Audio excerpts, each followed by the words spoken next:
GFS model अनुसार आसंता 18 ରୁ 25 तारिख भितर बात्या हेबार संभावना अच्छी।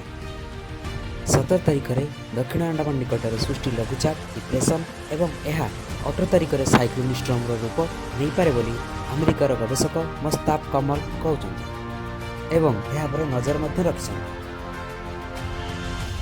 किंतु वर्तमान पर्यंत आईएमडी तरफ किसी भी सूचना आसी नहीं।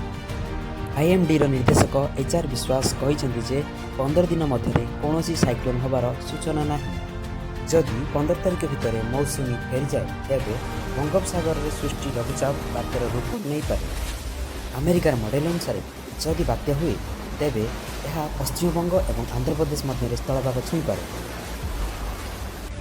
एवं पवनर बेग घंटा प्रति 200 ରୁ 230 रही पारे। समुद्र तट अंचल मानक 15 ରୁ 20 फुट उच्चरे जुआर उठिब। एथिपाई ओडिशा सरकार बात्यार मुकाबला प्रस्तुति आरंभ कर सारे।